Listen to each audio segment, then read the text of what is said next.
Mitch Lawrence, SiriusXM NBA Radio, and his new column out, two new columns out right now at sportingnews.com. Welcome back, Mitch. Two for the price of one. How are you, Mr. Gill? I'm doing great, and, obviously we're getting down the stretch run here. We got a lot of storylines. There's a lot of billboard news out there, some school searching going on here. Yeah. Now, when an NBA free agent comes out, is checking schools out something that is on the list of a team that they would be interested in? I guess it is in the case of LeBron James in Philadelphia, if you can believe the report. Our good friend Al Abdelnaby, a former Bengal from Bloomfield High School up here, I guess broke the news last night. We talked about it this morning, Frank Isol and I, on the starting lineup on Sirius. And it just adds a lot of intrigue to this whole summer that's coming up. But is that something normal, Mitch? Like if I'm a free agent to be in season and I'm on the break here, is it odd to say, you know what, let me go check out schools in a couple towns that I'm interested in? Well, it's funny. I kind of thought it was surprising. Frank didn't seem to think so. I was like, what do you mean? I thought LeBron was out in L.A. for like 8 or 9 straight days. And, who knows? I don't know how it works in terms of free agents like that. Obviously, with LeBron, this is the most high-profile free agent that we're going to have this summer.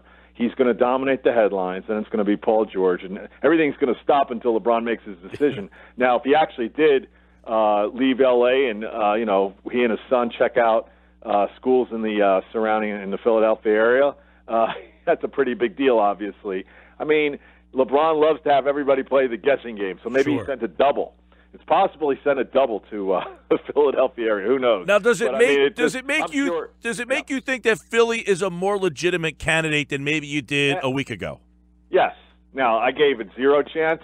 Now I'm giving it about 2.5 or maybe more. But going back to like the billboard thing, I thought that was a waste of money by somebody. But this LeBron thing, when I'm hearing that, well, you know what? That kind of it piques my interest a little more. It should have all the Sixer fans.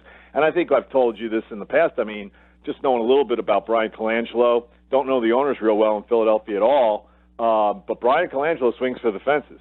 I mean, when he was the GM in Phoenix back, this would be in the mid-2000s, he made a big play for Kobe Bryant. He made a big play for Manu Ginobili. Now, obviously, Manu Ginobili is not LeBron James. And Kobe Bryant, you could argue, though, Kobe's different than LeBron in terms of, stature, where they are now compared to where Kobe was back then. But I could see Brian trying to make a play. And who knows, maybe he was the one who was giving LeBron a tour of the area for schools. David Fizdale is a free agent coach, also knows LeBron pretty well, so he would be an intriguing coach. Would he not be for a team that is looking to lure King James? Well, Fizdale's a Los Angeles guy. We all know he did a very good job in Memphis, and then things fell apart. He had a lot of problems with Marc Gasol, among other things. My understanding is Phoenix is going to go after him. Now, Phoenix, it's interesting. In Phoenix's front office, one of their big executives is James Jones. James Jones was, obviously with LeBron James in Miami when Fizdale was the lead assistant coach for Eric Spoelstra. So James Jones has apparently a lot of interest in Fizdale to replace the interim coach Jay Triano. And then you have the possibility, like I said, Fizdale's an L.A. guy. I've heard that, he's got his mind and his eye on L.A. Could he be thinking, you know what, I could get LeBron here. I could be the intermediary with Magic Johnson. Wow. Not that LeBron really needs Fizdale, but I think that's a thing where people are looking at that and saying, well, that makes a lot of sense, and that's pretty interesting. Now, that, of course, would mean the Lakers would have to make a coaching change and move Luke Walton out. But let me tell you something. If it means they can get LeBron James, I think you would do that in a heartbeat. Woo. And, Fizdale is a guy who a lot of people like as a head coach, especially at his next job, where he'll learn how to deal. Sometimes it takes you a job to learn how to deal with the big superstars, and of course there would be no bigger than LeBron. I have to mention this too, Mike, is that when he got fired by Memphis, LeBron went to Twitter and he basically demanded to know answers, which I kind of laughed at the time. But when you step back and he said he wanted answers, and he thought Fizdale was, his guy was the fall guy. I mean, that's LeBron going to bat for Dave Fizdale. That's how highly he regards him. So I'd say I wouldn't necessarily hire Dave Fizdale because you're going to think you're going to get LeBron, but that's really what LeBron thinks about Fizdale. Mitch Lawrence with us, sportingnews.com is his latest articles on the coaching. What about, the Lakers, I don't understand how they're even in where they are. What are they, 26 and 34? I mean, that roster's not where they should be. Walton's doing a pretty darn good job with that team, right? Well, that it is. And you know what? He didn't have Lonzo Ball for a long time. He also had a problem with before they made the big trade with Cleveland. There was some rough going there with some veteran players who knew that they're just space holders in terms of the salary cap and the roster for the big moves this summer. So that's never easy to put a coach in that position. So, yeah, I think against all the odds and the circumstances, he's done a fairly good job. Now, where the Lakers are in the future, I wouldn't be surprised if they made a move, if it means they could get a LeBron James with a Paul George. Those are the type of things that teams have to think about seriously doing. If it means that's their, we all know their plan is to make a big strike in free agency. There'd be none bigger than LeBron James with Paul George. I could definitely see a coaching move in that situation. Frank Vogel's a local guy here, Wildwood High down there.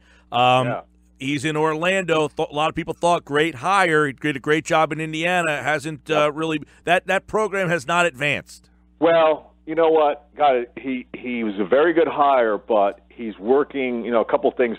They need a point guard, and they traded the point guard, Peyton. So that tells you right there that the guys who had done the drafting in the past, and that's Scott Perry here, who worked under Rob Hennigan when they were the team in Orlando. Now Scott's the GM in New York. They had some bad drafts. There's no question about it. Frank didn't get a great roster. Frank is a very good coach. We saw his work in Indiana. Now, the problem for Frank is it's like the problem Jeff Hornacek's facing here in New York.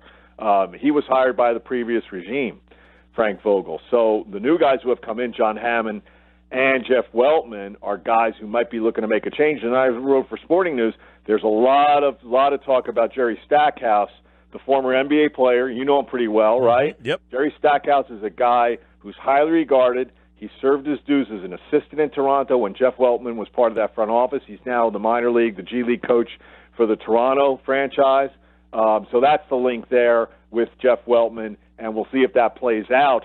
But I wouldn't be surprised if there was a coaching change because, once again, it's just like Scott Perry and Steve Mills here. They didn't hire Jeff Hornacek. Phil Jackson did. Phil Jackson is gone. They're not going to feel beholden to keeping Jeff Hornacek around for another year, and that could be the same situation, unfortunately, for Frank Vogel in Orlando, where also his bosses now might feel like, you know what, we need to move on, bring in our own guy, and start fresh. That would be interesting because I don't know what your take would be on a coach who would now be going to his third team. He's still a young guy, Vogel, but now he would have been gone from two teams to be the third retread. I mean, does that make you as less attractive? Could, for some people. Other people and GMs are pretty smart, and they follow stuff, so they'll know the circumstances under which, look, a lot of people thought he got the shaft in Indiana. If you remember that. Sure. A lot of people felt like, Larry Bird, what are you doing there? That's bad. And Larry Bird's thing was that it was time just to make a change, so they didn't renew his contract. And then they'll look at this circumstance and they'll say, well, Frank got caught in a situation where, unfortunately, the people who hired him weren't around anymore. So, look, he could still land a job. He's got a very good reputation. For some people, who knows, they might cross him off the list. You never know about that stuff. Mitch Lawrence, SiriusXM NBA Radio. What about Stan Van Gundy? That Pistons team, they make the trade for Blake Griffin, but they don't seem to be going anywhere. I'll tell you what, they won their first four with Blake Griffin, and now they can't win. I think they've lost 6 out of 7. They've fallen out of the playoff chase. This stands in big problem. Now, I heard at the beginning of the year that Arn Tellem, the former agent, who's a VP up there, he's a guy who people were saying he's waiting in the wings to take over the basketball operations. So now that's really coming to the fore because this Blake Griffin thing has not worked out. And let me tell you something. I had heard this from people who deal with the Clippers. The Clippers, when people talked to them about, well, Blake Griffin now can help Detroit get to the playoffs, there were Clipper people who said, let's see how it works out with Stan Van Gundy and Blake Griffin, who apparently is very difficult to coach. Besides the injury factor, they weren't so sure that could work. As a matter of fact, they were looking forward, the Clippers, to, you know what, they could fall. This may not work, and we might get ourselves a lottery pick out of this. So that's something to watch. Very interesting. Mitch Lawrence, Sporting News, who writes about the Rockets. They've moved to the top spot in the West. Many times we say you can't out-Warriors the Warriors. Can this Rockets team get it done? Well, the other thing I wrote for Sporting News, and this is something that if you've been around the league and you've seen how things work, the one thing that the Warriors, it's going to be a problem for them, and I'm not saying they can't win the title, but it's still a long shot for me, is that this group has never been through the playoffs together. And I'm talking about everybody that they've put in who's new. And you know what? That goes for everybody else in the NBA. The one thing that the Warriors have going for them over the Rockets and everybody else is this present team, and I talked about it with the players here when they were here the other night after they played the Knicks. Iguodala talked about how, the fact that we have been together and we have won a title. We know how to win with this group. That gives them a big leg up. And I talked to some people around the league, too, just basically also confirm what I knew, is that when you have that continuity and you have a championship blueprint and you know what works and you know how you have to play and you've made big plays under pressure, that gives you a big comfort level versus teams that are going to go in the playoffs that have never won before. And that's the Houston Rockets. As well as they've played, they've matched Golden State win for win basically here. We have not seen how Chris Paul and James Harden are going to react to the pressure of the playoffs in their new situation. Just like we're not going to know anything, about the Cleveland situation. Everybody basically, except for Toronto, you could argue, everybody else has basically new rosters or new key additions, and it makes it harder because those teams are going to have to figure it out on the fly. Whereas the Warriors, they basically know if they play a certain way, like Andre Iguodala told me, if we play up to a certain level and they take care of business, like he said, everything's going to take care of itself, meaning they'll be holding the Larry O'Brien Trophy in June again. Ersan Ilyasova added to the Sixers. Bellinelli last week. Do anything for you with the Sixers changing their playoff fortunes? Well, I don't know if it changes their fortunes. I mean, they're on a pace to win 45 games, which would be, a 17-win improvement, which is tremendous. That should help Brett Brown. He's a veteran guy. I got to look at his playoff resume to see what he's done there. I don't think he's been he's not a difference maker, but a veteran guy who's been around. Yeah, I think it definitely helps with Bellinelli. I still wish they would have gotten Tyreke Evans. I still wonder about who can get to the basket for them. I know Ben Simmons can, but he doesn't have the game, kind of a scoring game to me that a Tyreke Evans does. But even still, I think now you've added another veteran player. I like the move for Philadelphia. Yeah, you mentioned Brett Brown real quick. He's an interesting guy. I don't know if there's any whispers or anything about him, but is he a guy? Because Redick mentioned that he came here because of Brown, and everybody ties him to Popovich and Spurs. But that how long until that shine kind of wears off? Is Brown a guy that players in the league want to play for? Well, you know what? He's got a good reputation. I think a lot of people feel like, he's endured the worst that Philadelphia had to offer him with all the process nonsense and the guys who couldn't play because they were hurt. But then he's done a very good job this year. And I know every coach has critics about, did he cost them this game or that game? I don't know if he's going to be a draw for free agents necessarily. I don't know what coach is. Like people talk about maybe a Brad Stevens. Okay, fine. Even he hasn't won a title. But, I always wonder about, and we don't know really how the Sixers view Brett Brown in terms of the long term. Do they feel like he's a guy who wants, they get him he gets him to the playoffs, that's one thing, but is he the guy to now take you deep? A lot of teams like to hire coaches who have won, and that's something that Brett Brown as a head coach hasn't done. And that's just because, he hasn't had that type of team. A lot of guys haven't won who are trying to get there. So we'll see how the Philadelphia brass, the ownership, regards him. I think that for this year, the job he's done getting him in the playoffs, working with young players who have not won before, although everybody thinks they're going to be great, that's still, they still have to prove they can win. I think he's done very well. I think the question for Brett Brown becomes, is he the coach to lead you to the promised land once you have made the playoffs? And that's something that I don't know if anybody really knows the answer to. It wouldn't surprise me, though, if they were to look outside to somebody who has won. Who that person is, I don't know. I thought about Doc Rivers. Doc Rivers has won a title, obviously. Doc Rivers now in the Clipper land hasn't done great at all in the playoffs, but if you go back to what he did in Boston, going to 2 finals in a 3-year stretch or whatever, winning a title, he has that type of thing on his resume that other coaches would die to have. And that to me, besides being great with the media, people know Doc. I think players like him, regard him highly. I know he had problems with Chris Paul, et cetera, but and that comes with the territory with Chris Paul. I think that's a guy who you have to keep your eyes on. Now, the thing I've heard about the Clippers is he's done. Look at the job Doc Rivers has done this year with that team. could get them to the playoffs without Chris Paul and Blake Griffin. And there's some people in that front office who I had heard before, the Clippers are ready to move on. They need a different voice. Now what you hear out of Clipperland is, hey, we got a coach. So maybe Doc Rivers stays. So that's something to consider there. Last thing for Mitch, Cuban got fined $600,000. Silver put out a memo.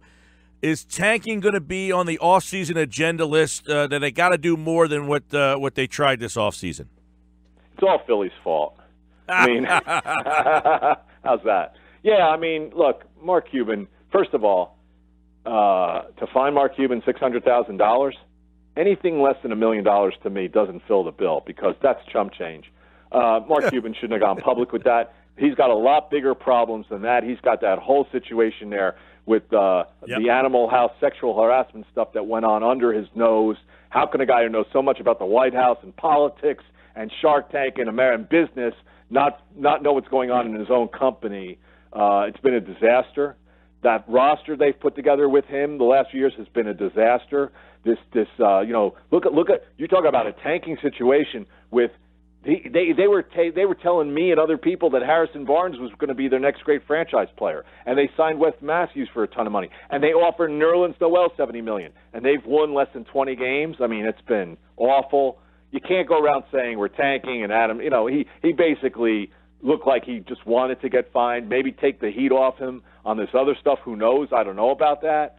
But it's been just that's a terrible. Now that's Mark Cuban. Here's the amazing thing. Mark Cuban would tell you he's a great owner, and he pointed to the fact that he turned around that team. They won a title, and now they kind of have one of the top organizations in the league. This last week, that reputation has taken a huge hit. No doubt. Mitch Lawrence, always a pleasure. Check out his stuff at Sporting News, Mitch_Lawrence, SiriusXM Satellite Radio. The NBA season cooking down the stretch we come, Mitch. We'll talk soon. Thanks, Mike.